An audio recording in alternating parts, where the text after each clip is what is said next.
Om Jnanatimirandasya Jnananjana Chakshurunmilitam Yena Tasmai Shri Gurave Namaha Shri Chaitanya Manobishtam Sthapitam Yena Bhutale Swayam Rupa Kadamayam Dadati Swapadantikam Vandeham Shri Guru Shri Yuta Padakamalam Shri Gurun Vaishnavamsya Shri Rupam Sagrajatam Sahagana Raghunathanvitam Tam Sajivam Sadvaitam Savadutam Parijana Sahitam Krishna Chaitanya Devam Shri Radha Krishna Padan Sahagana Lalita Shri Vishakhanvitamscha Nama Om Vishnupadaya Krishna Presthaya Bhutale Srimate Bhaktivedanta Swamin Nitinamine Namaste Saraswate Deve Gauravani Pracharine Nirvishesha Shunyavadi Pashatya Deshatarine Namo Mahavadanyaya Krishna Prema Pradayate Krishnaya Krishna Chaitanya Namane Gauratvashe Namaha He Krishna Karuna Sindho Dinabandho Jagatpate Gopesha Gopika Kanta Radha Kanta Namostate Tapta Kanchana Gaurangi Radhe Vrindavaneshwari Vrishabhano Sute Devi Pranamami Hari Priye Vanchakalpatarubhyascha kripa sindhubhya eva cha patitanam pavanebhyo vaishnavebhyo namo namaha Jai Shri Krishna Chaitanya Prabhu Nityananda Shri Advaita Gadadhar Shrivasadi Gaurabhakta Vrinda Hare Krishna Krishna Krishna Hare Hare Hare Rama, Rama Rama, Hare Hare. Hare Krishna. So, welcome to our discussions on the fifth canto of the Srimad Bhagavatam. So, we're starting with the first chapter, that is the activities of Maharaj Priyavrat. Okay, so let's recite the first verse. Rajovacha Priyavrato, we'll recite together. Priyavrato Bhagavata Atma Rama Katam Mune Grihe Ramata Yanmulaha Karma Bhanda Parabhavaha. King Parikshit inquired from Shukdev Goswami, O great sage, why did King Priyavrat, who was a great self-realized devotee of the Lord, remain in household life, which is a root cause of the bondage of karma, fruitive activities, and which defeats the mission of human life? Okay. So why is Parikshit Maharaj asking this question here? What's the connection from the last chapter to this chapter?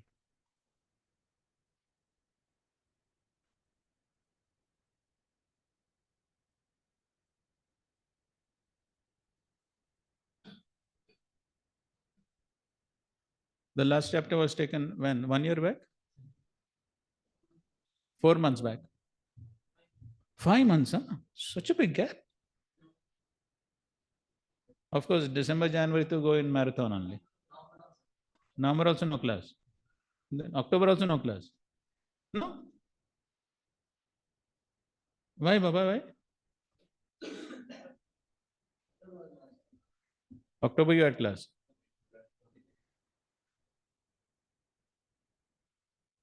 Achha. Okay, fine. In any case, try to see the previous verses of the previous chapter and see what's the connection.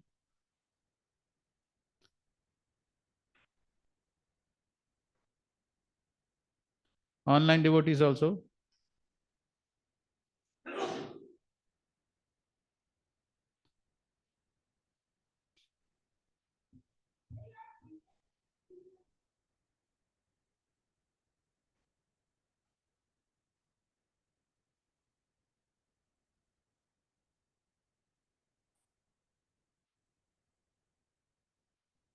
Hmm? Yes, bro. I think so. He needs a mic which is just little front.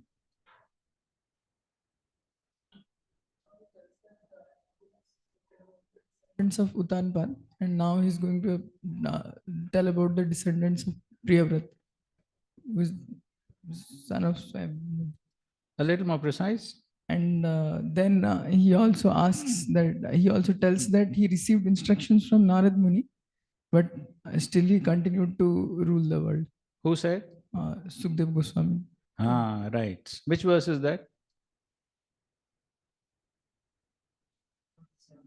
27th. Yes. So the last chapter, and it's 26 and 27 verses, right? Where Shukdev Goswami mentions this point that Priyavrat, he was instructed by Narad Muni, but still he took to household life. So that's the question which now Parikshit Maharaj is asking. After being instructed by such a great personality like Narad Muni, how is it that Priyavrat took to household life? So Priyavrato Bhagavata. So he was a great Bhagavat, great devotee. He was Atma Rama. So in spite of having these qualifications, Katam Grihe Aramata. So why did he enter Griha? Why did he enter the Grihastha ashram and enjoy over there? Because Parikshit Maharaj is saying the result of entering Griha is what? Yat Moolha Karma Bandha Parabhava.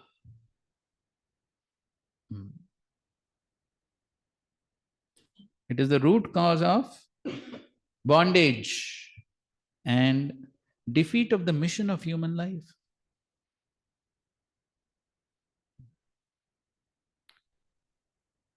So it seems to be contrary to the talk on Varnashram.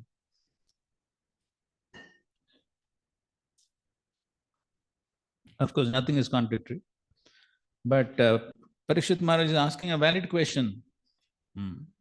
Okay, we'll go through the purport, a few important statements on purport.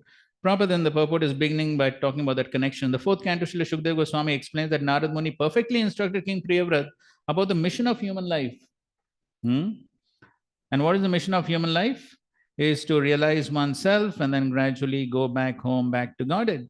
Since Narad Muni instructed the king fully on this subject, why did he again enter household life, which is the main cause of material bondage? So Maharaj Parishad was greatly astonished. And then, of course, Srila Prabhupada sort of answers things right here in the first purport. Prabhupada is asking a question. One may argue, why is it wrong to enjoy household life? Because it's bona fide ashram, correct? Grihastha ashram, bona fide ashram. So then why is it wrong? Prabhupada is giving the answer. The reply is that in household life, one becomes bound by the results of fruitive activities. The essence of household life is sense enjoyment. And as long as one engrosses his mind in working hard for sense enjoyment, one becomes bound by the reactions of fruitive activities. So the problem is not with the Grihastha ashram. The problem is what? Yes, the problem is what one does in the Grihastha ashram. As Maharaj also was saying, if one becomes a Grihastha brahmachari, then no problem. But then becoming Grihastha brahmachari is not so easy. So the tendency is to enjoy, because the sense objects are apparently easily available. So then it becomes a cause of bondage. Further on, Prabhupada writes, such a life is called Swarupa Vismriti, forgetfulness of one's real constitutional position.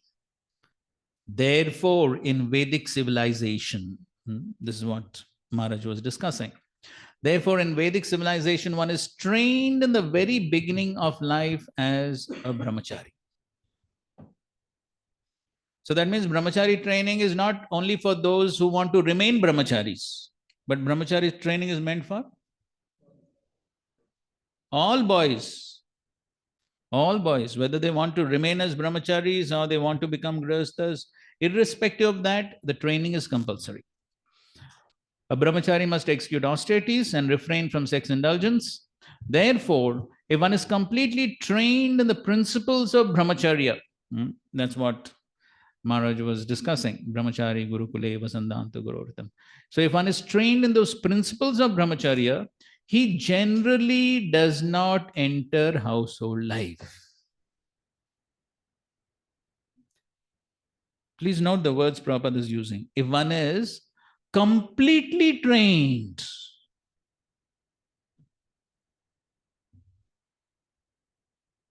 completely trained. So who's responsible for training? BVRV.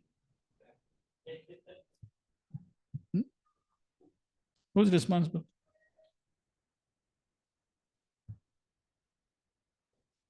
What is that both ways? Yes. Actually, I'm forgetting that reference now. There's one very beautiful purport where Prabhupada actually addresses this point. That how this is, which section we were discussing?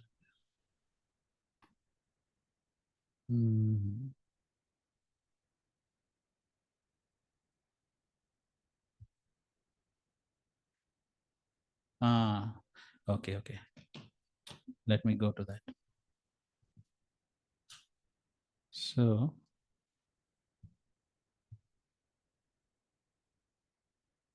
let's go open the Vedavis and let's see if we can find this reference. Very beautiful statement Prabhupada has given. This comes in the 3rd canto.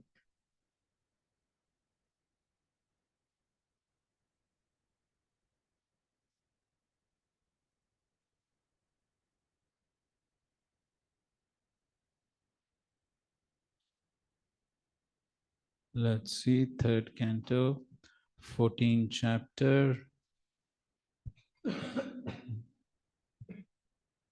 A few verses down. This could be somewhere. When Kashyap Muni begins to speak to Diti.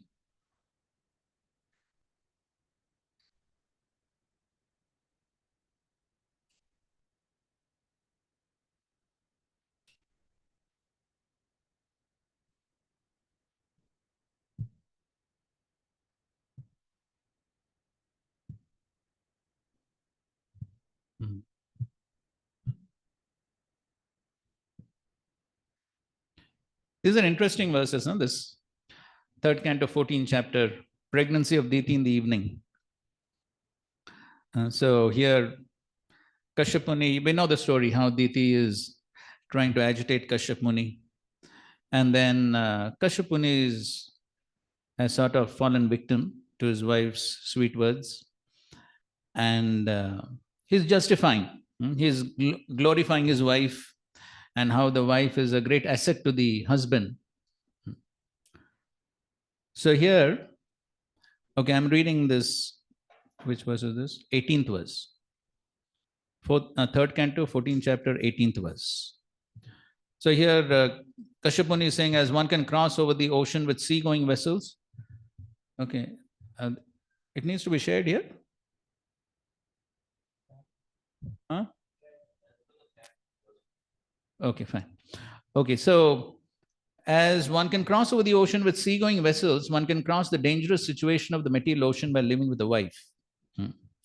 And so Prabhupada writes in the purport, he says, there are 4 spiritual orders for cooperation in the endeavor for liberation from material existence, right? So the 4 ashrams are supposed to cooperate.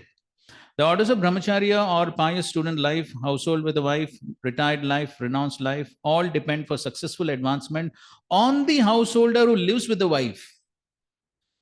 All the ashrams depend on whom? On the householder. Later Prabhupada writes that how the grihasthas are responsible for producing first-class brahmacharis, first-class vanaprasthas, and first-class sannyasis.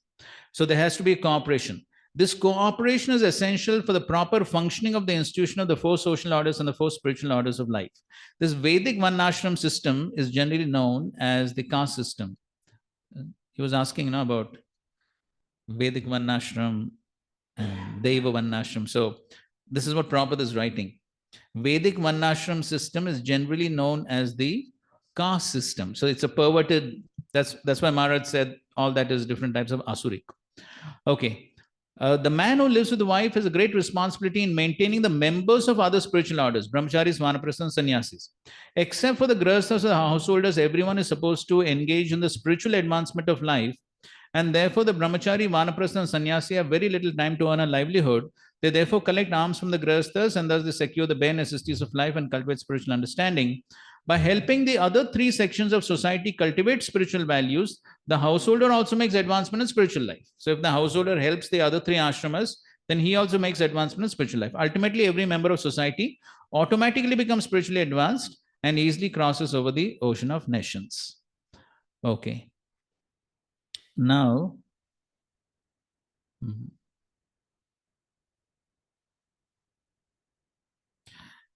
actually, in the next purport, Srila Prabhupada gives this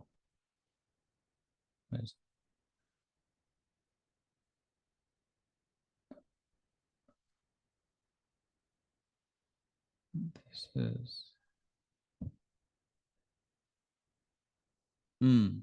okay. We go to purport of text 20. This is the point which we wanted to bring out.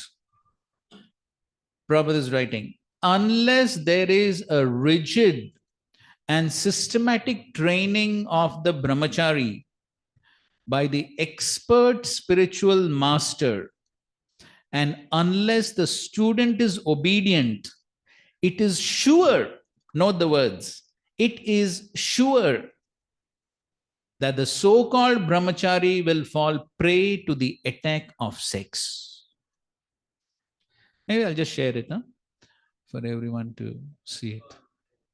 You're sharing? No, I think so here also some devotees want. Should I share it?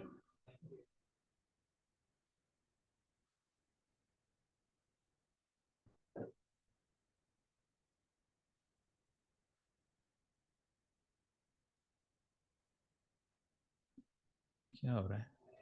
कुछ नहीं हो रहा है.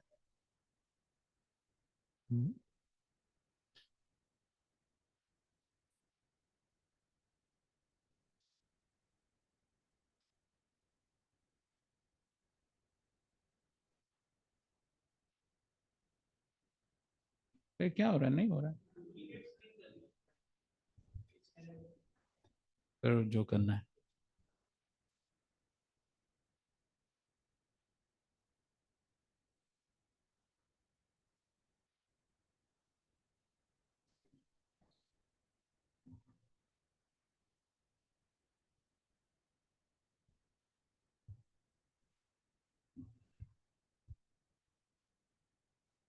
नहीं दिखेगा ये.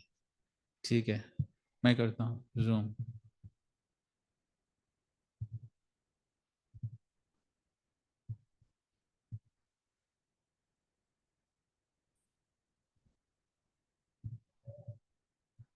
Okay, so there's a statement there. Okay, we'll just read the sentence. Okay, without a fixed wife, man becomes a debauchee of the first order and is a nuisance in society, unless he is a trained brahmachari, vanaprastha, or sannyas. And then this is the important point. Unless there is rigid and systematic training of the brahmachari by the expert spiritual master, and unless the student is obedient, it is sure that the so-called brahmachari will fall prey to the attack of sex. So therefore, the responsibility lies on whom? Yes, both. So spiritual master may be very expert, but the student has to be obedient. Otherwise, what's the use?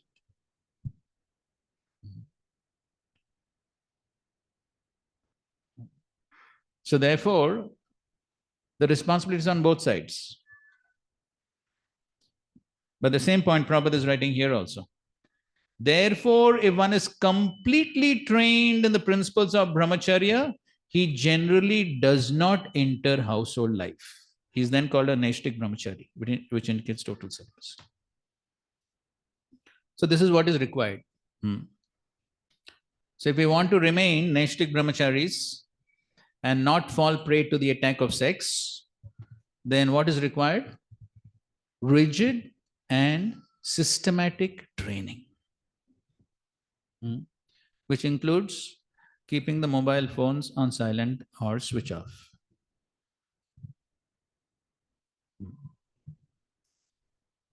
So what is it? So we'll just go a little bit into the subject matter of what is rigid and systematic training. And what does it mean to be obedient? Yes, your thoughts. All of you are well-trained, experienced brahmacharis. So kindly enlighten us. Please pass on the mic. Or if you want, you can begin. Or pass on the mic to Ramavala Prabhu. Everyone has to speak. This is not one way. We don't give one-way classes. It is not our policy. Rigid and systematic training, especially in the context of devotees practicing bhakti in ISKCON, is especially rigid. And first is rigid can mean the morning program, very, very strict in morning program. And systematic is the proper understanding of Shastras, not just theoretically, but or with a view of applying it in our life. Into all the books that has been given by Prabhupada. Proper understanding of philosophy, sadachar. Okay, good. Thank you. Rigid also can be seen that his personal sadhana, he is very much vigilant, that he is doing on a very regular basis. As well as systematic training also can be that he also takes care of his engagement part, and he's tries to develop it more nicely, so that he feels satisfied about his service engagements. Good, very good. Okay, so online people can speak, no? We can hear them, no? Okay, so after two devotees here, one online devotee should speak. Otherwise, those are online think we can be in our own world. Bolo, kaun hai online? Dashrath Priya Prabhu. Prabhuji, it also means the precautions that are given by our spiritual master or our temple authorities. We need to strictly follow them, such as not going anywhere without giving proper consent, without taking proper consent, or not going to social gathering and things like that. What are social gatherings? Like such as like marriage functions or things like that, which are we are cautioned not to attend and all. Okay, good. Okay, pass on the mic here. Like here, Srila Prabhupada writes that the student has to be obedient also. So there may be good principles given by the spiritual authorities, but at the same time, we have to be also obedient, understand that it is for our benefit, and be self-accountable at some point. Okay, very good points. So we all know those famous three qualities for successfully following the instructions of the spiritual master. What is it? Bolo, you have the mic. Disciplined, obedient, and self-control. You have to do a little bit of editing. You have to do little bit. Sense control. Unless one is self-controlled, unless one is fully obedient, and unless one is disciplined, no one can be successful in following the instructions of the bona fide spiritual master. And without doing so, no one can go back home, back to Godhead. Right. So, yes, okay. Okay, so you want to share something? Yeah, means he should also be getting the guidance time to time, because his education part is sometimes formal also. But apart from that, regarding practical application, there should be regular guidance by which he can improve at different levels. He can go on improving. Okay, good point. Good point. Regular guidance. Okay, online, anyone wants to speak?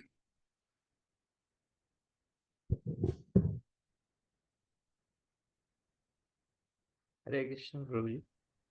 Yes. By rigidly, in one sense, Prabhupada wants to say, following the four regulative principles on gross level as well as on the subtle level, following it rigidly.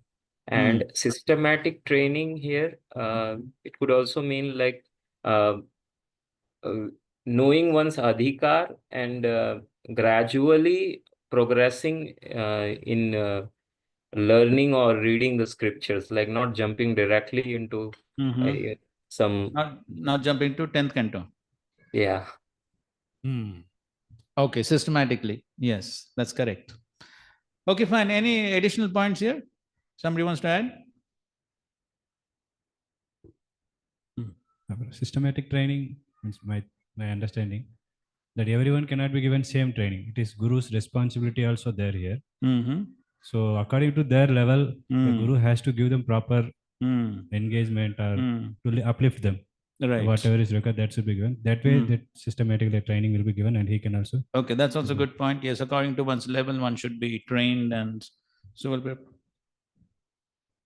Many times, despite our mind may not be accepting the things which are told or which we are supposed to follow, but still we have to follow them. That's what the rigid means. Like somebody may not be willing to get up, or somebody may not be willing to. Sometimes it may happen. Still, we are supposed to follow. That's okay, rigid. so that is sadhana bhakti. Whether we like it or not, then one is supposed to follow. Understanding that it is for my own benefits.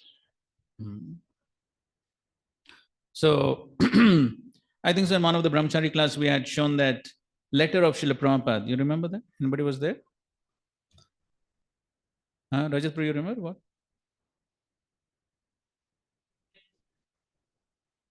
Anybody remembers that letter I had shown about how the entire movement will get spiritual strength? Anybody remembers? No. Okay, good. So we'll show it once again.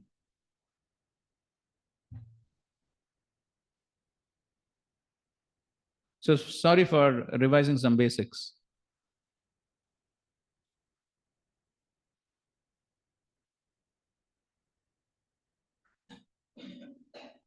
Should we go a little fast or it's okay? Okay.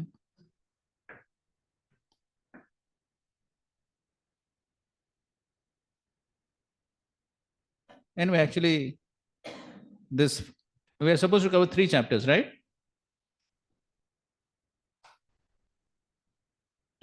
Huh?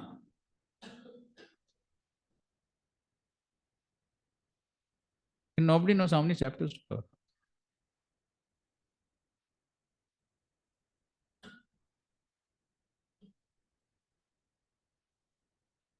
Okay, whether you like it or not, we are going to cover 3 chapters. And out of those 3, the main one is this first one only. The next chapter is quite a romantic one. We don't have too much to speak on that.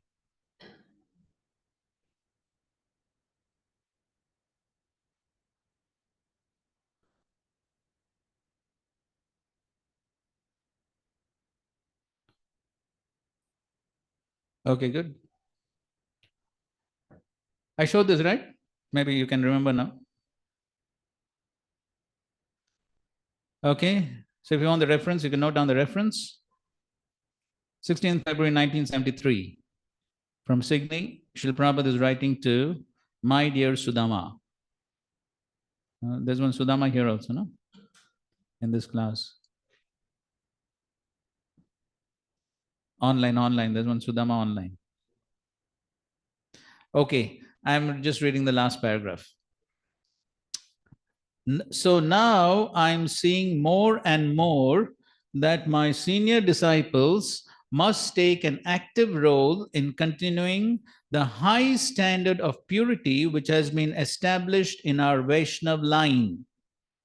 So it appears Sudama Prabhu was maybe a GBC or something like that. So he says, in your traveling from center to center, you must be very careful. Very careful. to see that the leaders, so you're all leaders, correct? All leaders. So it's meant for all of you. To see that the leaders are observing the principles of chanting 16 rounds, rising early for Mangalarti, participating in the morning and evening classes, observing the 4 regulative principles, etc. And if there's any deviation from this standard, then it is the responsibility of you and the local GBC representative to rectify it immediately. Within, this is the important statement, within these Vaishnav standards, which I have put forward, I means who? Srila Prabhupada. Which I have put forward, lies the spiritual strength of our movement, not somebody else's movement. Our movement means, who's included in that movement? Huh? Sure, na? We are in that same movement, na? Or the moment is something else. So within these Vaishnav standards which I have put forward, lies the spiritual strength of our movements. So may please do the needful in this regard. Okay? So this is the meaning of rigid and systematic training. So the spiritual master can talk about the importance of following all these various aspects of Krishna consciousness. But then ultimately, who has to follow? The disciple has to follow. There's an English saying you must have heard, you can take the horse to water, but you cannot make him drink. That he only has to do. Just like Srila Prabhupada also gave the other analogy. Just like if a man has fallen into a well and another person throws the rope, then what the man in the well has to do? At least he has to hold it. If he says, no, I can't hold also, somehow you take me. At least you have to hold it.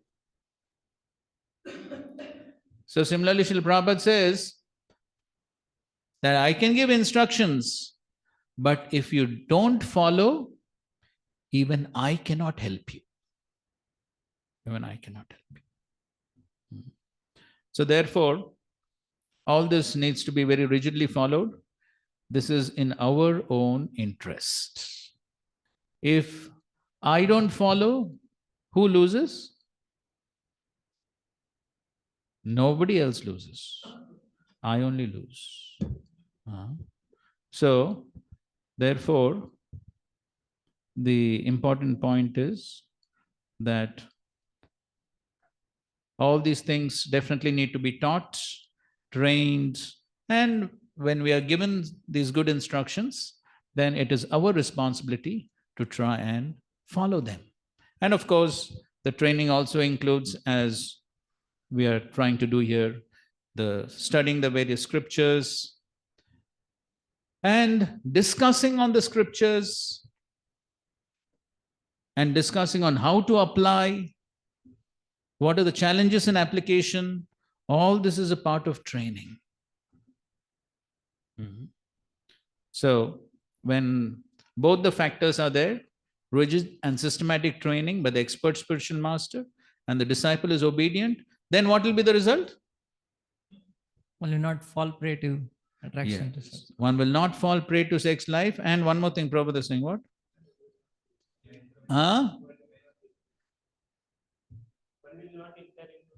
Yes, then as Prabhupada is saying, generally one will not enter into Grihastha ashram. One will continue as a Naishtik brahmachari. So much more can be said on this, but all of us definitely have a desire to remain brahmacharis, correct? So the solution is in this one statement. Only one statement you have to learn. If you just learn this one statement, you can remain brahmachari. Learning is easy. After learning what? But the key lies only in this one statement. Rigid and systematic training by the expert spiritual master and the disciple has to be obedient. So, Krishna, may I add something? See, if anyone wants to add something, share, most welcome. Huh? So, I hardly know anything. So, if you must be knowing much more. So, please share. I'm just reflecting about obedience. So, falling prey to sex it's not a instant activity.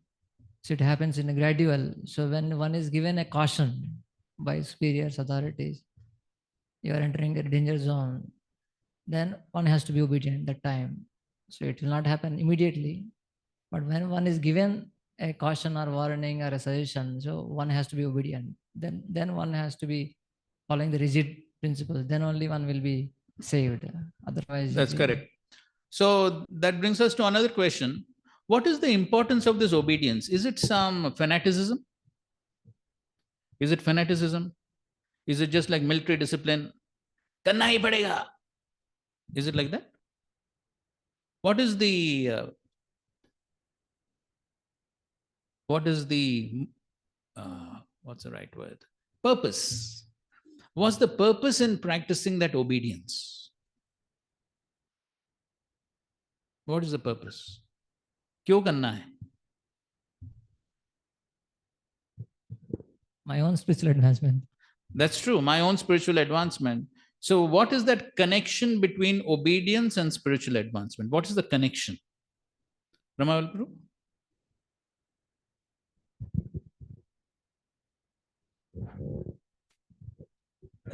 One of the classes recently, Isla Radha Swami Maharaj was telling that when a disciple is always thinking of pleasing spiritual master, then he's already pleasing Krishna.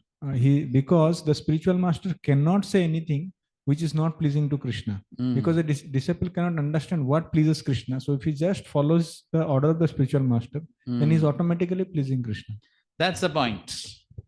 The point is, by the obedience to the spiritual master and the Vaishnavas, one attracts grace. And that grace is what will help us to control the senses. We cannot control the senses which have been uncontrolled since when? Time immemorial. They have been uncontrolled, enjoying sense gratification. So all of a sudden, how is it going to be possible? Very difficult. But the only way it is going to be possible is by superior grace. Okay, I'll give you a reference to this. So maybe somebody can quickly open. Here it becomes a little difficult. Famous verse. First canto, second chapter, text 17. Somebody read the second and the third and fourth paragraphs of the purport. Whoever got. One cannot enter into the kingdom of God unless one is perfectly cleared of all sins. The material sins are products of our desires to lord it over material nature. It is very difficult to get rid of such desires. Women and wealth are very difficult problems for the devotee making progress on the path back to Godhead. Many stalwarts in the devotional line fell victim to these allurements. Please note the word. What? Many what? Stalwarts. Stalwart. Not chota mota. Stalwart devotees, Maharathis, stalwart devotees have fallen victims. Go ahead. Many stalwarts in the devotional line fell victim to these allurements and thus retreated from the path of liberation. But when one is held by the Lord Himself. Yes, but when one is held by the Lord Himself. The whole process becomes as easy as anything. Yes, then the whole process becomes as easy as anything. On my own efforts, it is not possible. We have to be convinced of this point. By my own efforts, it is not going to be possible. One has to get the grace of the Lord, the help from the Lord. Then the whole process becomes as easy as anything. By the divine grace of the Lord. Yes, the divine grace of the Lord. Okay. To become restless in the contact of woman and wealth is not an astonishment, because every living being is associated with such things from remote time, practically immemorial, and it takes time to recover from this foreign nature. But if one is engaged in hearing the glories of the Lord, gradually he realizes his real position. By the grace of God, By the grace of God, second time, with the same purport. Again, Prabhupada writes, by the grace of God. Such a devotee gets sufficient strength. Yes. To Then, by the grace of God, the devotee gets sufficient strength to defend himself from the state of disturbances, and gradually all disturbing elements are eliminated from his mind. So you see, twice with that same purport, Srila Prabhupada has emphasized that it is only possible by the grace of the Lord. Simply by our own efforts. We have to make the efforts, but simply those efforts are not sufficient.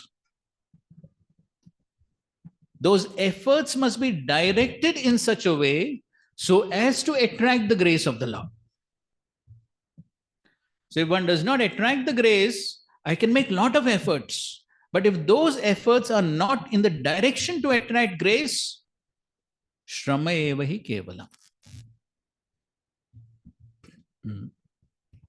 So therefore, sometimes devotees think, on my own efforts, I will purify myself and I will go back home, back to Godhead. I'll go to Vrindavan, Radha Kund, throughout the day, chant 64 rounds, study the Bhagavatam, and I will become perfect.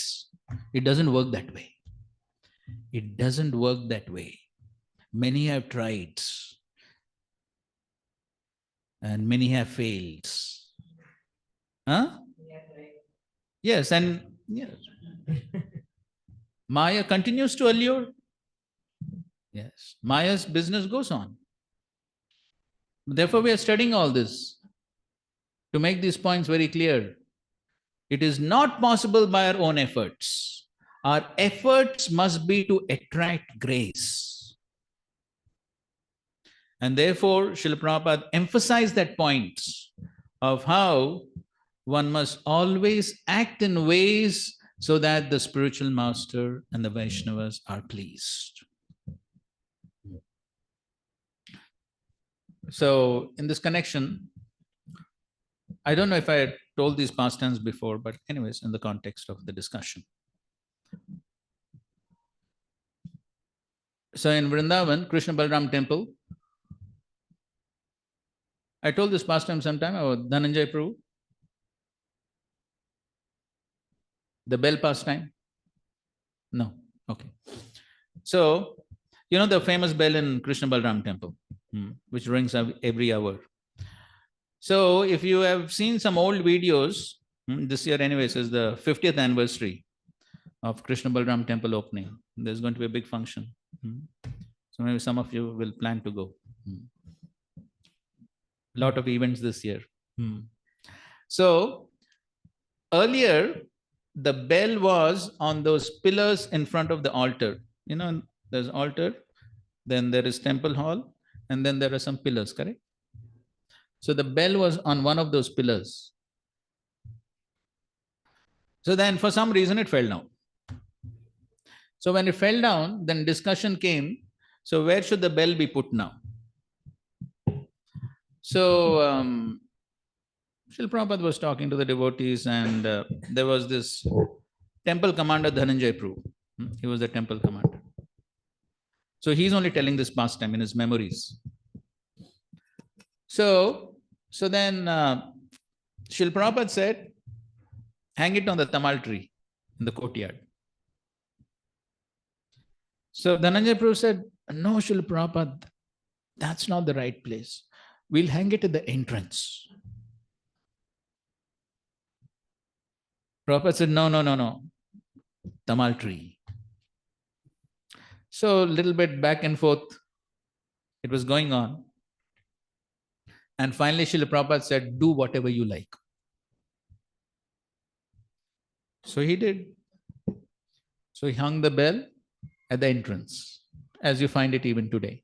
So the bell is on top, There's a long rope. Chaukidar sits down and he rings. So then, so Srila Prabhupada was there at that time. This was 1975, a few days after the inauguration.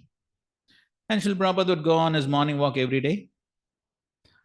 So Srila Prabhupada was very precise. 6 o'clock, he would go for the morning walk. 7 o'clock, exactly 7 o'clock, he would come back for the darshan. I suppose those days, 7 o'clock was darshan time. So one day, as usual, Srila Prabhupada went on his morning walk. So this 1975, so many GBCs, sannyasis, senior devotees, all of them have gathered in Vrindavan to take association of Srila Prabhupada. And so almost 25, 30 of them, they went for the morning walk and they're coming back. And so Srila Prabhupada has almost reached the temple. That means it's just about to be 7 o'clock. It's just going to be 7 o'clock and the Chaukidar is supposed to ring the bell. So Srila Prabhupada has almost reached the temple and the Chaukidar is about to ring the bell. So the Chaukidar, he catches hold of the rope and he pulls it and the rope breaks. And Srila Prabhupada is watching. Srila Prabhupada has almost reached the temple. He's watching this drama going on of the rope breaking. And as soon as Srila Prabhupada sees that, Srila Prabhupada turns towards this Dhananjay Prabhu who was there. And he said, "Your head is filled with buffalo stool."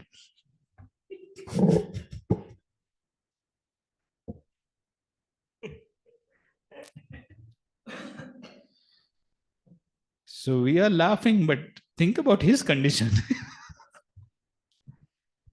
To receive that comment in front of so many senior devotees. And so Dhananjay Prabhu says, Srila Prabhupada didn't even want to give the credit of cow dung.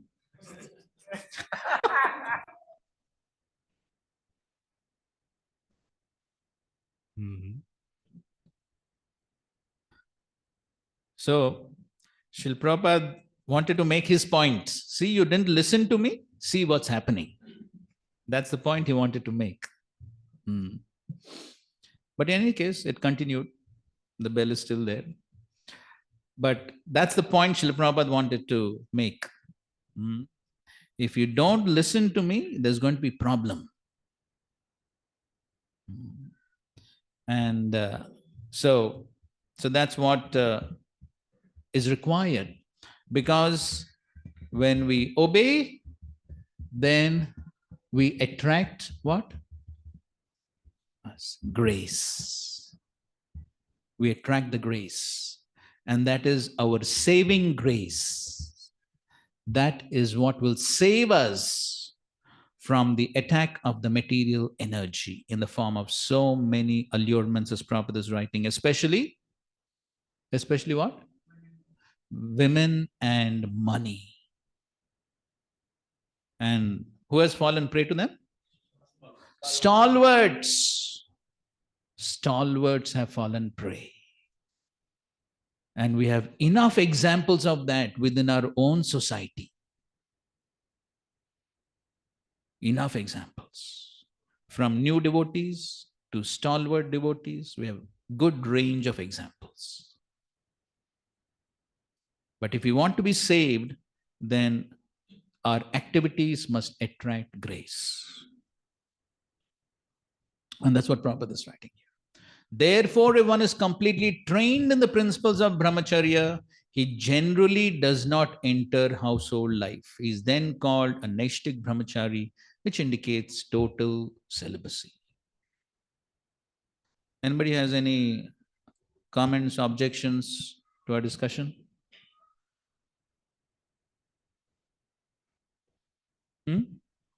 Okay, fine. So King Parikshit was thus astonished that the great King Priyavrat, although trained in the principles of Naishtik brahmachari, entered household life. Now, next paragraph. The words Bhagavata, Atma, Rama are very significant in this verse. If one is self-satisfied, as is the Supreme Personality of Godhead, he is called Bhagavat Atma Rama. There are different types of satisfaction. Karmis are satisfied in the fruitive activities. Jnanis are satisfied to merge and effulgence of Brahman. And devotees are satisfied to engage in the Lord's service. The Lord is self-satisfied because he's fully opulent. And one who is satisfied by serving him is called Bhagavat Atmara. Now, Srila Prabhupada is writing, there are these three types of satisfaction. But those karmis and jnanis, are they actually satisfied? No. They don't have true satisfaction. Bhukti, mukti, siddhi, kami, sakale, ashant. So no satisfaction because there's hankering. Therefore, they're ashanta. So, talking on this point of satisfaction, which is again very important for devotees, brahmacharis to be satisfied. So, one of the symptoms of progress on the spiritual path, as we again know, the famous verse, 11th canto, 2nd chapter, text 42. What is that? Bhakti pareshanubhav virakti. You know that verse, right? So there he gives the analogy that when one eats, there are three effects. What are they? Tushti, pushti, kshudapad. Tushti means satisfaction. Pushti means nourishment. Kshudapad means cessation of hunger. Those are three effects which take place. And when Srila Prabhupada speaks on that analogy, then he says, so when one eats, one can experience the three effects. Nobody needs to give a certificate. Correct? Ramavala Prabhu, you need to give certificate when? Please stop eating. One understands. So similarly, there are three analogous effects by practicing bhakti. What are they? Tushti is analogous to? Tushti is analogous to? Bhakti. Pushti is analogous to? Pareshanubhava. And Kshudapaya is analogous to? Virakti.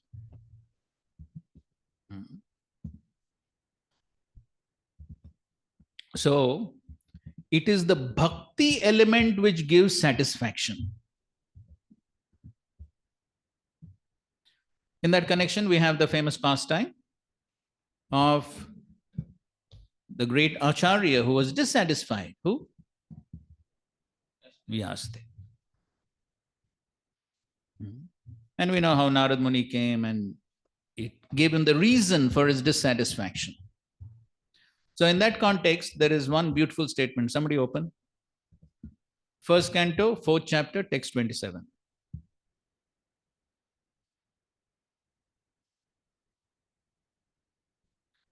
Short purport, please read. The sage began to search out the cause of not being satisfied at heart. Perfection is never attained until one is satisfied at heart. Yes, perfection is never attained unless one is satisfied at heart. And that perfection has to be searched out beyond matter. Perfection is never attained unless one is satisfied at heart. Somebody please give a purport to that statement.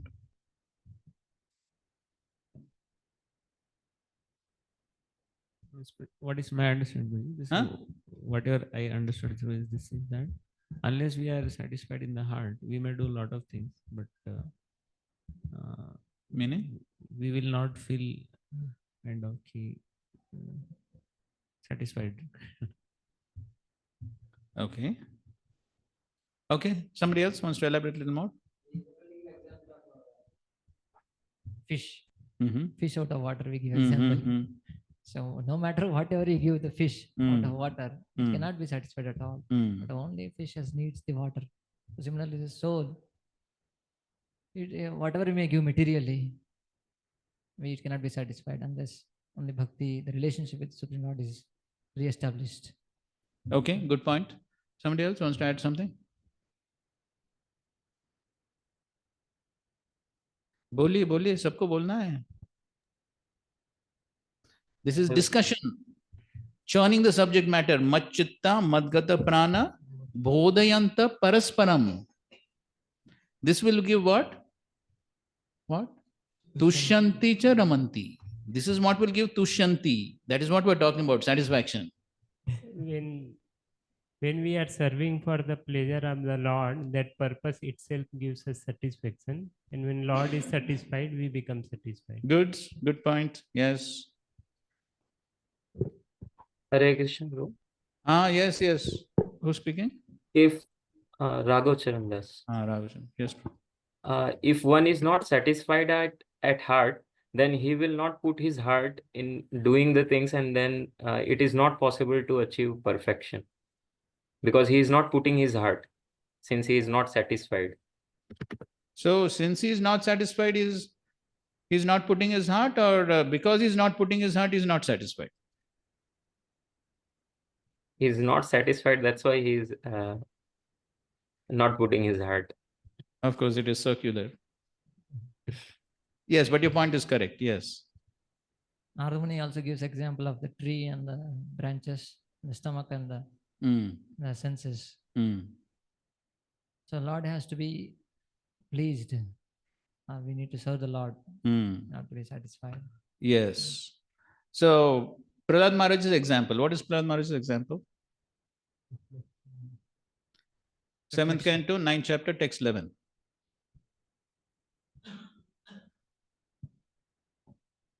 बोलो क्या है?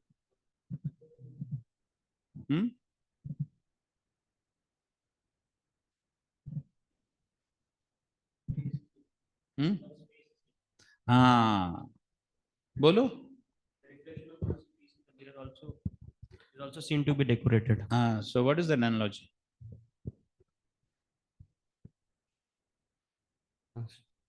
So who's the face and who's the reflection?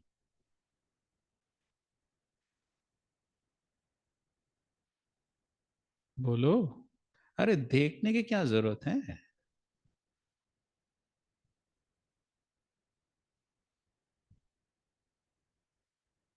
Who's the face and who's the reflection? Yes, Krishna is the face and the reflection is the jiva. So when Krishna is decorated, just like Srila Prabhupada in one lecture he says, if you dress Krishna very attractively, you will lose your desire to dress yourself attractively. So the more we satisfy Krishna, then the jiva automatically becomes satisfied. So on this point, we will go to Bali Maharaj's pastime. And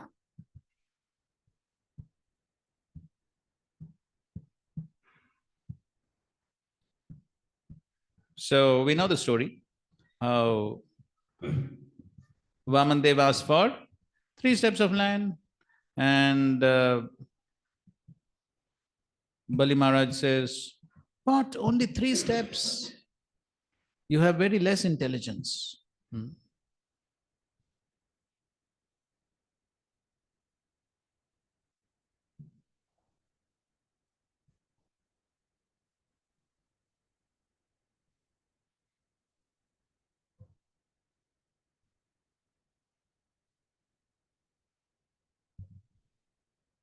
Okay, I think so.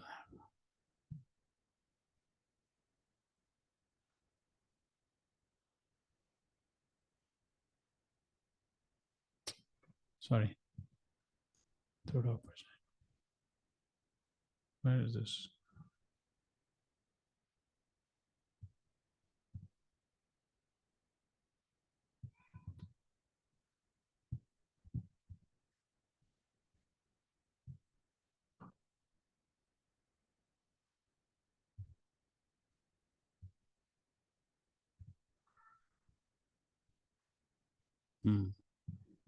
Yes.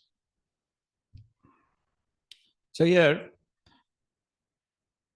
So when Bali Maharaj says, oh, what is this? I can give you islands, I can give you whatever you want. What you're asking, only 3 steps. And then Lord Vamandev, he says something very important.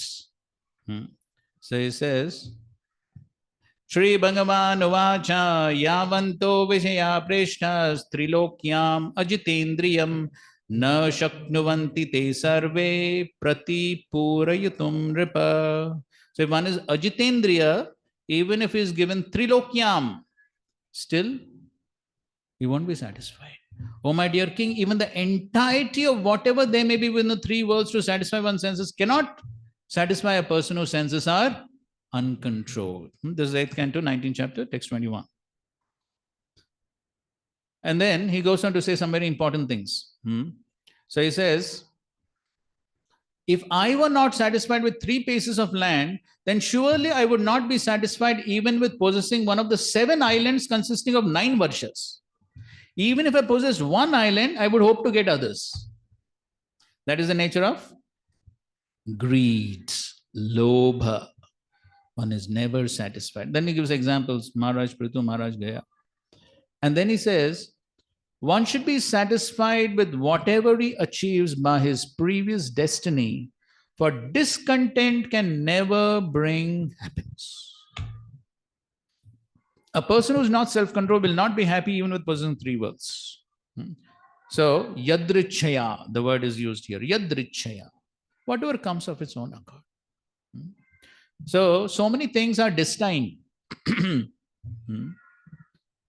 So, if one becomes dissatisfied, oh, I don't have this, I can't sing properly. Is there any surgery to improve the voice? To sing like Vishwakirti Prabhu? Not possible. Or if one becomes dissatisfied, oh, I'm not becoming so popular like that devotee. He has so many YouTube followers, I don't have. One may try for the rest of eternity. If one is not destined, he won't get. So therefore, one has to learn to be satisfied with what one has been given. Then one can be happy. Discontent can never bring happiness. Therefore, is quoting Prahlad Maharaj, Sukham endrikam detya deha yogena denam sarvatra labhyate devad yatha dukkam ayatnata. Just like one will get dukkha, one will get sukha also. Both are destined. So, and now in the next verse, he says something very important, especially for devotees and brahmanas. Material existence causes discontent in regard to fulfilling one's lusty desires and achieving more and more money. This is the cause for continuation of material existence, which is full of repeated birth and death. But one who is satisfied by that which is obtained by destiny is fit for liberation from this material existence. Okay, that point, he's sort of repeating that point. One has to be satisfied. Now, this is an important verse for brahmanas. All brahmanas here, right? So, let's recite this one. Yadricha labhatushtasya tejo viprasya vardhate tat prashamyatya santoshat ambha seva shushukshani.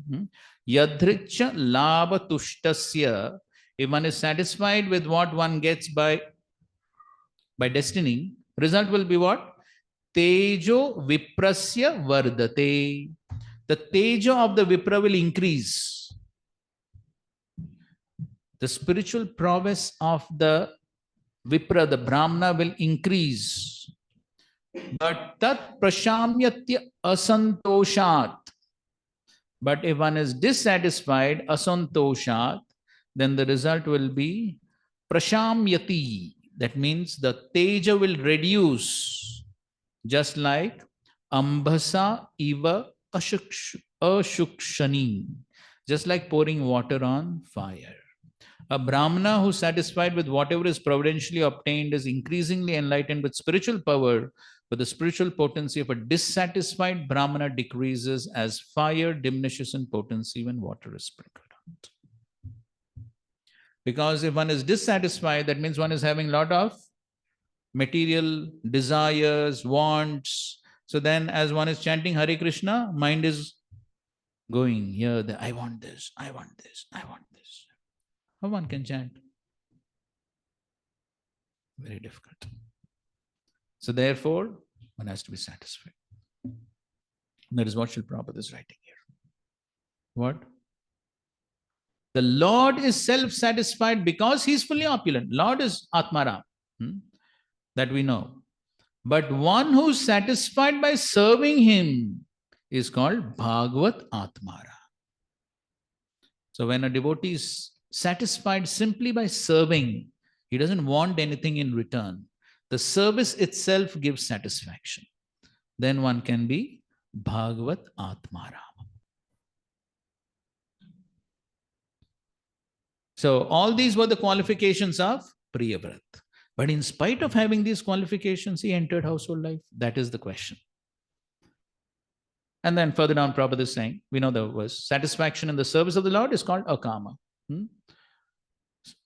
Krishna Bhakta, Nishkama, Ateva, Shanta, freedom from desire, and thus is the ultimate satisfaction. So when one becomes akama, then there is ultimate satisfaction. Therefore, Maharaj Parikshit inquired, how could one who was fully satisfied on the highest platform be satisfied with family life? That's the question. Okay, let's go ahead. Text 2. Nanunam mukta sanganam tadrishanam dvijarshaba griheshvabhinivishoyam pumsam bhavitum arhati. Devotees are certainly liberated persons. Therefore, O greatest of the Brahmanas, they cannot possibly be absorbed in family affairs. So, Priyavrat was a great devotee. He was mukta sanganam. So then, how did he enter griheshu? And not only just entered, but abhinivesh, griheshu abhinivesh. He entered Grihastha life and became totally absorbed in that. How is it possible? So Prabhupada in the purport, he talks about Bhakti Amam Abhijanati. And then he says, thus for a bhakta to become attached to family affairs is impossible, since a bhakta and his associates are liberated. Everyone is searching after Ananda or bliss, but in the material world, there can never be any bliss. Everyone is searching, but in the material world, there can never be any bliss. How will you prove this to a materialistic person? I'll give you one more reference for this. First canto, second chapter, verse number 6. In that purport also Prabhupada writes, there is no happiness in the material world. Okay, so all expert preachers sitting here, and I'm the materialist. So please prove to me that there is no happiness in the material world.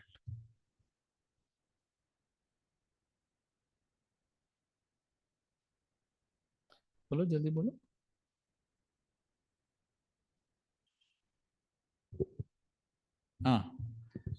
In material world, anything, if we want to try to enjoy it, the material enjoyment becomes distasteful after a certain amount of time. So what do you mean? Yes, please. What do you mean? So let us suppose if you like some items for eating, and if you at till certain amount of time you may be enjoying it, but after that amount, if you try to enjoy it, it becomes very distasteful as well as you. So why should I eat more than I require? I can eat how much ever I require and be happy. No? Why should I try to eat more?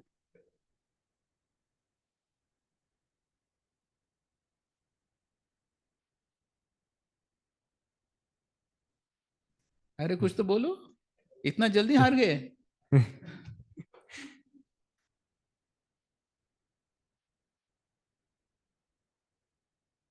Okay, no problem. Somebody else? Give the mic. Please remember, you're speaking to a materialist. Don't give code words here.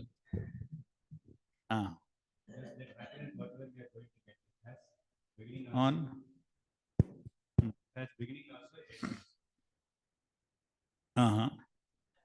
Why do you say it as beginning and end? Because intelligent person means he doesn't enjoy the beginning and end.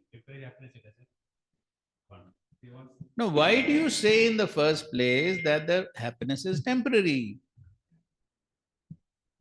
yes, it has beginning and end also. That's why it is temporary. Okay, you're defining the word temporary. And first of all, we should know what is problem also. Other thing. So what is the problem? There are 4 problems. What? What birth, old age, disease, death.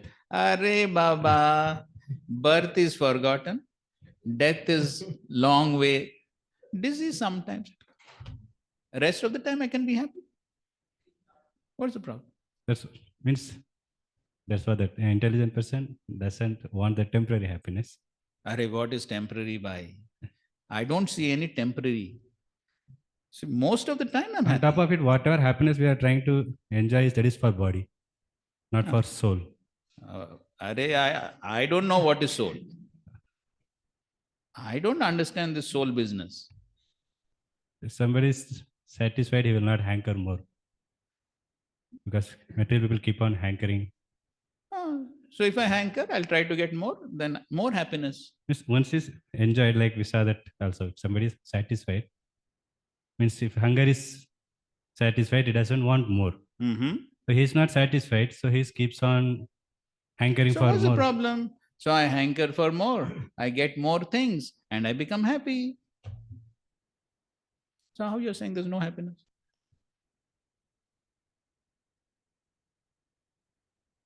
Okay, no problem.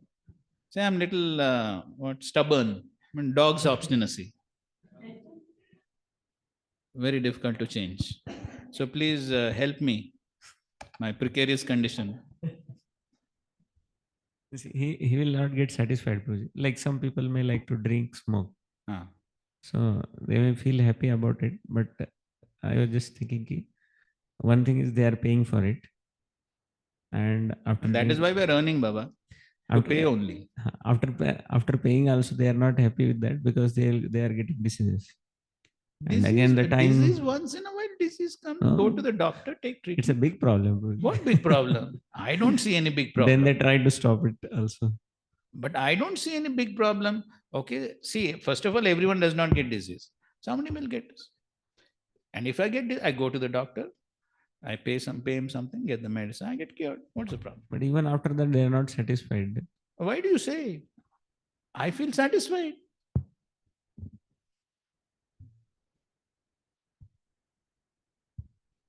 You are satisfying the things with your senses.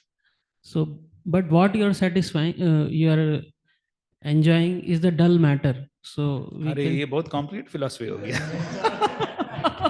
So you can't get happiness in enjoying the dull matter. अरे इतना हमें समझ में नहीं आता भाई, ये dull matter हो गया. Then, but so something which is lower than the object of enjoyment is lower than what you are enjoying. So it will never बहुत give complicated हो गया. हाँ बोलो. So in 24 hours in a day, Ah. how much time do you get the enjoyment? 24 hours. But you're working hard, you're eating, like you have to So work what? outside. I'm happy working. I'm very happy doing my job.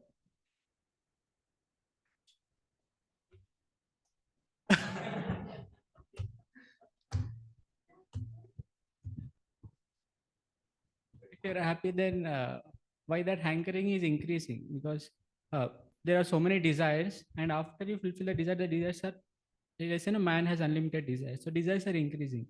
So it's satisfied person, desire should not be increasing.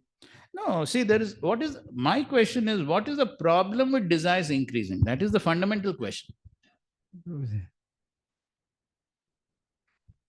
Prabhuji, if you think that he is happy, No, you're speaking to me, huh? You're speaking to me. Then how can a happy person commit suicide or happy person? Hey, I'm alive here.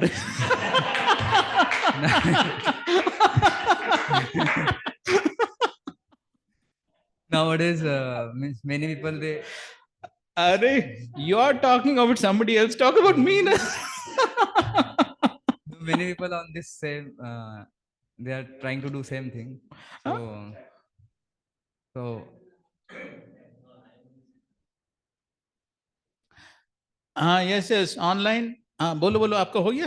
हाँ अरे क्या है इतना, वो जान के Guruji, happiness. अरे वो तो समाधि में चले गए।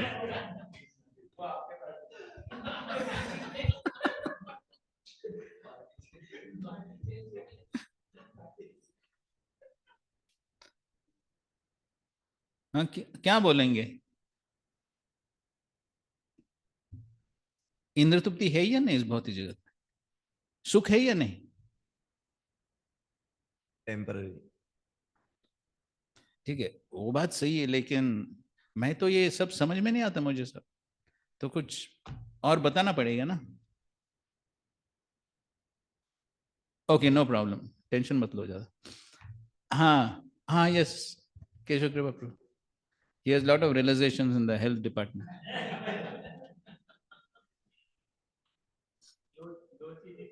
हाँ हाँ,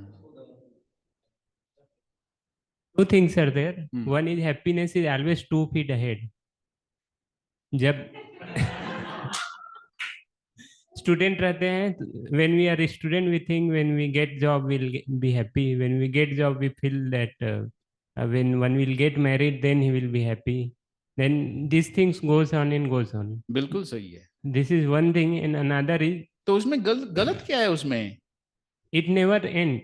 क्या it never end? It never end. We See, never get that happiness what we are thinking. As student I'm happy, when I get job I'm happy, when I get married I'm happy, all the time I'm happy.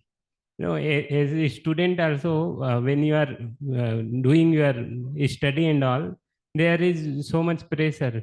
People are not happy. क्यों? I study, I get marks. And another thing is like whatever you happiness you try to enjoy here, it never comes alone. It comes along with baggage of suffering. ऐसा है क्या? Yes, when मुझे तो नहीं लगता ऐसा होता है। just like when a woman, when she wants to deliver a child, that is woman, Baba. she has to that is woman's business. She has to pain that suffering. Similarly, whatever we see, I don't understand what the woman goes. ठीक है, कोई बात नहीं। Online somebody?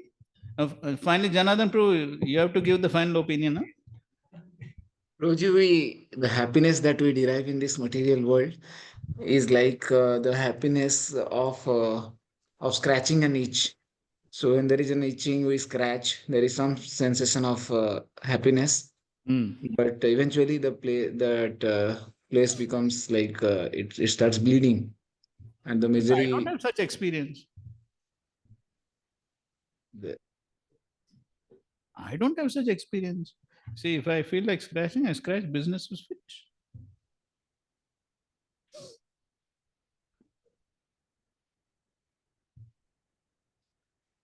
Okay, we'll give Janardhan Prabhu the mic to resolve this very complicated issue. Whether there's happiness in the world or no. So what is your definition of happiness? Oh, what's the definition of happiness? This is a good question. What is the definition? Happiness means, well, I'm happy. Oh, if it's like you're telling that I'm thinking that I'm happy, so after some time you'll think I'm sad. So that is not happiness. Means something which is always helping you. See, unless there is some sadness, some misery, how can one experience happiness? So that is good, no? Little bit. Distress is there, then when one experience happiness, one can actually experience. Just like when there is darkness, after the darkness, the sunlight looks very beautiful. Correct? So like that, if there is some distress, then happiness can be really experienced. No, you're telling that distress, if you experience, then you'll experience happiness. That means that distress is also there. So what you're thinking as happiness. So what's the problem? Some little distress in between is there. What's the problem? No, it gives if me you a can better see in your experience life, of happiness. The amount of distress is more and the amount of happiness is less. That I don't agree with you. No, basically your definition is not the correct definition, because you are thinking that temporary cessation of misery as happiness. Just like a person is drowning, if you just pull him up for a second, then he gets a breath. So that is a cessation of misery. So cessation of misery, you're thinking as happiness. Then after some time, again the different workload But comes. misery comes occasionally, na? Misery is the state. Huh? What do you mean? Misery is the state in which we are, and sometimes we get happiness. Hey, this I don't agree. You have to prove your point.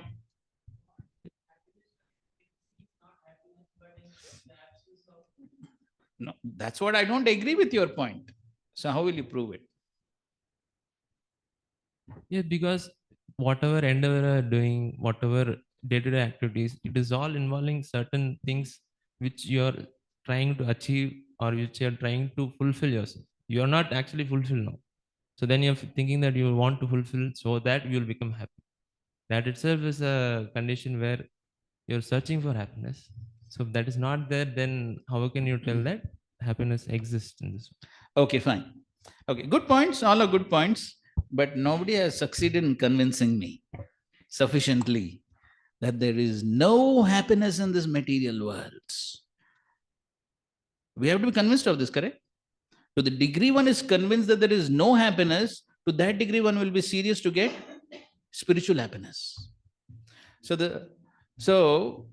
Srila Prabhupada's simple point is, so therefore hearing Srila Prabhupada's lectures are very useful for preaching. Srila Prabhupada gives down-to-earth examples. So Srila Prabhupada says, so of course I wanted that point which both of you have said, that is, which Srila Prabhupada writes in that same purport, 1st canto, 2nd chapter, 6th verse purport. The temporary cessation of misery is considered to be so-called happiness. That is correct. But I was looking for some examples to prove that point. So Srila Prabhupada says, at every point of time, there is some misery. Everyone is going through some misery at every point of time. Just like as you're sitting here, somebody is thinking, this boring class, oh, terrible. So somebody is feeling sleepy. Somebody may be thinking, oh, I'm hungry. Somebody is definitely thirsty.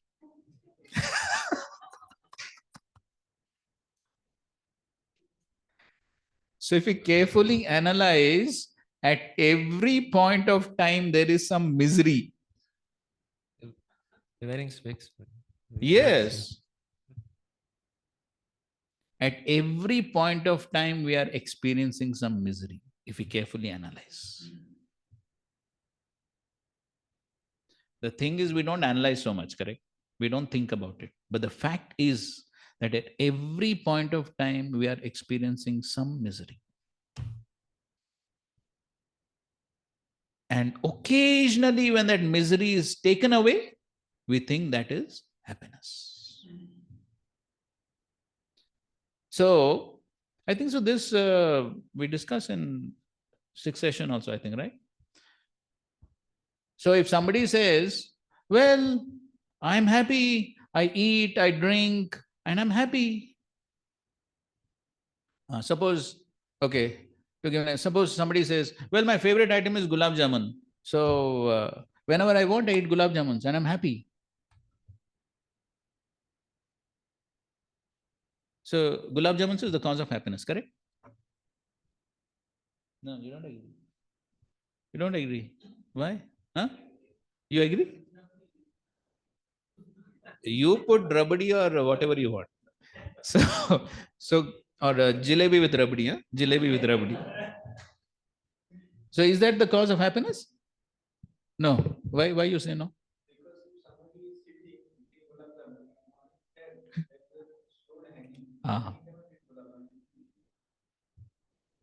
But I don't have sword. No, this is too hypothetical. But your point is correct. Something a little more practical would be,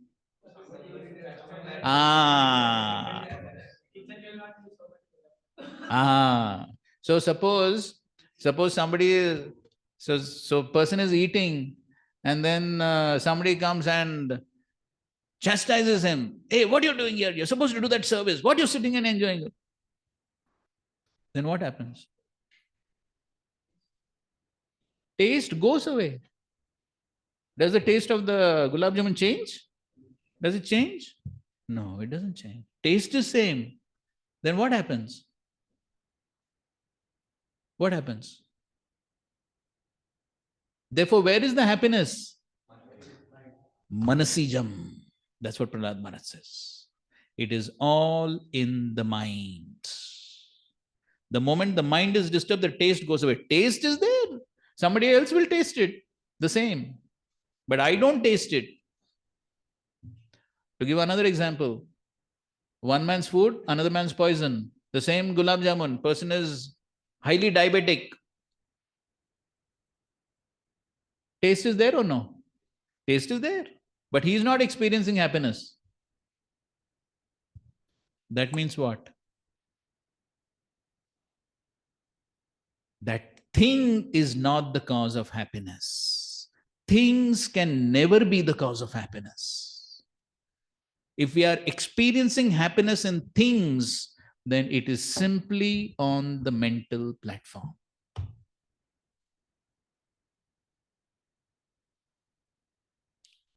Things can never give happiness.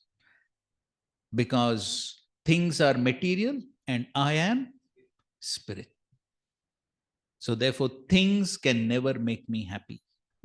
We can give any number of examples. Person buying a new car, new laptop, something happens, what happens? So therefore, there is no happiness in this material world. We have to be convinced about this. There is no happiness. The happiness can only be obtained on the spiritual platform.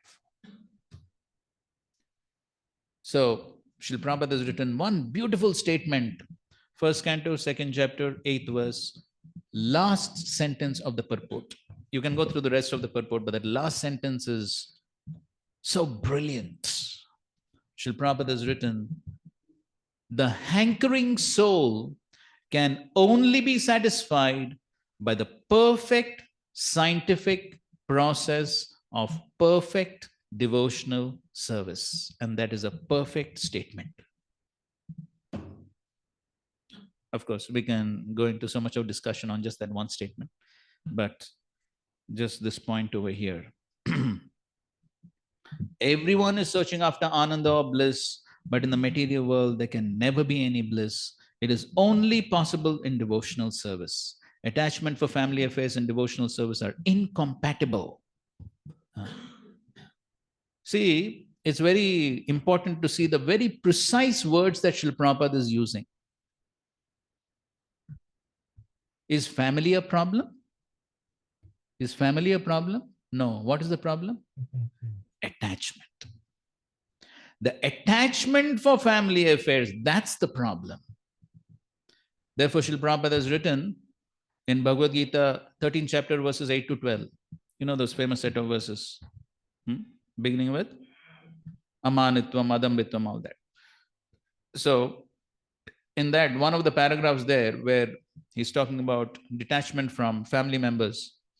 So there Srila Prabhupada has written, affection for family members is natural, but one must not be attached to them. Affection is a matter of duty, but attachment is on the sentimental platform. So the attachment is a problem. So those two are incompatible. Therefore, Parikshit Maharaj was somewhat surprised to hear that Maharaj Priyavrat was simultaneously attached to devotional service and to family life. Okay, third verse. Mahatam kalu viprarshe uttama shloka padayo chaya nirvrita chittanam na kutumbe sprihamatihi. Elevated Mahatmas who have taken shelter of the lotus feet of the Supreme Personality of Godhead are fully satiated by the shade of those lotus feet. Their consciousness cannot possibly become attached to family members. Okay, so those who are Mahatam, the great devotees, Uttama Shloka padayo chaya.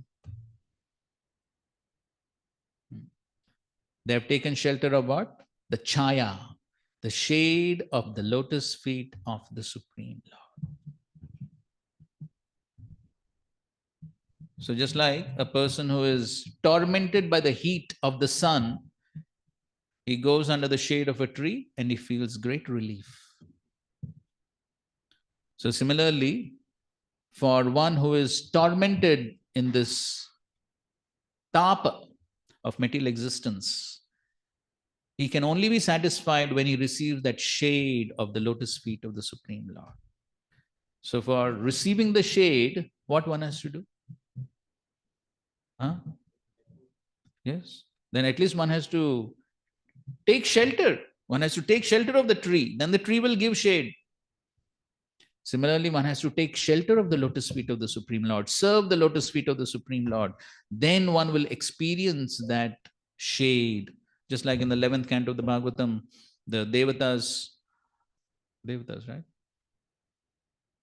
So there is that example, analogy, which compares the lotus feet of the Supreme Lord to umbrella. The lotus feet of the Supreme Lord are compared to the umbrella.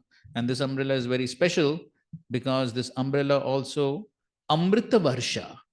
There is also some drops of Amrit which are falling from that umbrella and totally cooling the person who has taken shelter. Such is the result of taking shelter of the lotus feet of the Supreme Lord.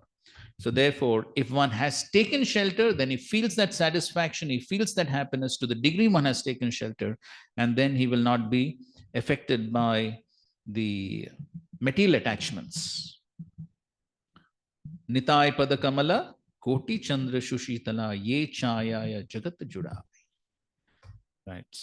So, the distinction between family life and spiritual life can be experienced by any person who has undergone the tribulations of living with the family. One who comes under the shelter of the lotus feet of the Lord never becomes attracted by the activities of family life, as stated in Bhagavad Gita, param drishtva nivartate.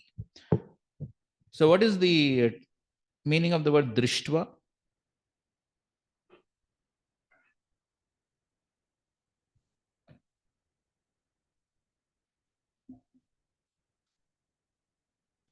We'll just conclude in about 5 minutes.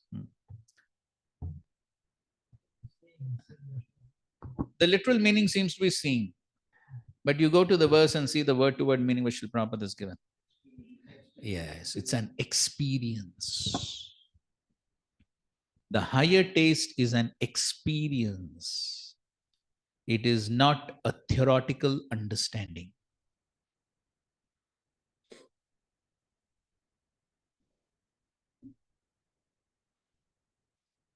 So just like taking that same example of the gulab jamuns. So suppose somebody who has never tasted a gulab jamun and somebody gives a first-class lecture on, Ramaval Prabhu, you can give, right?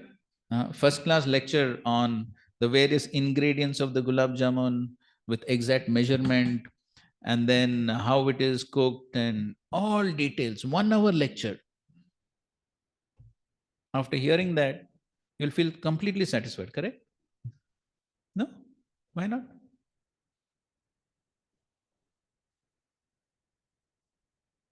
No experience. So now the next question arises. So in order to experience the higher taste, what is to be done?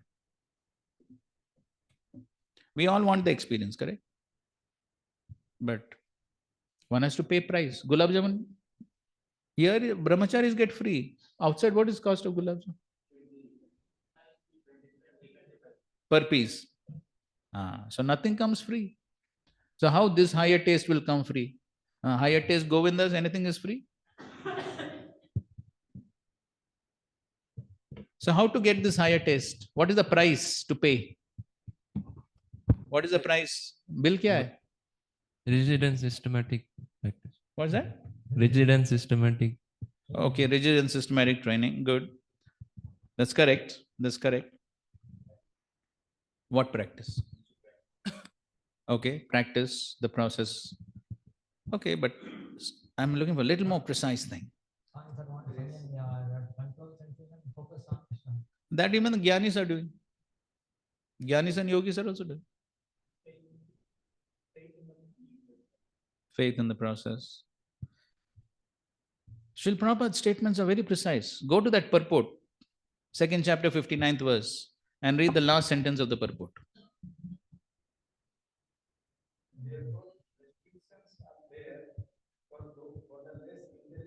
वो last sentence है क्या?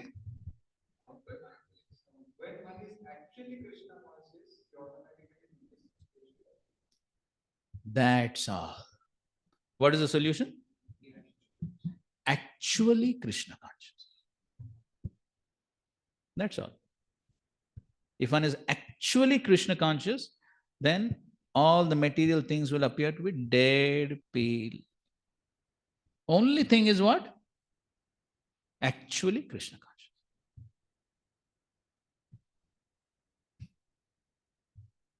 That means more one is conscious of Krishna as one is doing one's various devotional activities. It's not just about the activity, it is about the consciousness. How I am Krishna conscious, that means trying to please Krishna as I'm performing my various activities. To the degree one is trying to please Krishna and become Krishna conscious, Krishna is pleased with that consciousness and he awards the higher taste. In the 9 steps of devotional service, taste is what? Ruchi. Ruchi comes after Nishtha. Sometimes devotees say, see, only if I get taste, I'll practice very nicely. Now Krishna says, first you practice, then I'll give taste. See, if one already gets the taste, what's the big deal in practicing? Very easy, no? If already one gets taste, very easy to practice. But when is it the practice and austerity? When there is no taste. When there is no taste and still I have to practice, then it is austerity. But that is what Krishna wants. That is the price. One has to practice sincerely the activities of Krishna consciousness with the aim to please Krishna, even though I don't have taste. Some taste is of course there. When one steadily does that, that is the price. Steady practice, Nishtha. When the steady practice is there, day in and day out, when the steady practice is there, then Krishna awards the higher taste. Then one can experience that. And then what will happen? Thus one becomes detached from family life as soon as he comes under the shelter of the lotus feet of the Lord. And I think one more verse to complete this question of Parikshit Maharaj. So the 4th verse, he says, the king continued, O great Brahmana, this is my great doubt. How was it possible for a person like King Priyavrata, who was so attached to wife, children, and home, to achieve the topmost infallible perfection in Krishna consciousness? So it appears as if Priyavrata Maharaj, he was attached to wife, children, and family, and still he attained perfection. How is it possible? That is Parikshit Maharaj's question. And so tomorrow we will see the answer to that question. Srila Prabhupada ki jai, Grantaraj Srimad Bhagavatam ki jai, Samved Gaur Bhakta Vrinda ki jai. Thank you very much. Hare Krishna, Krishna Krishna, Hare Hare, Hare Rama, Rama Rama, Hare Hare.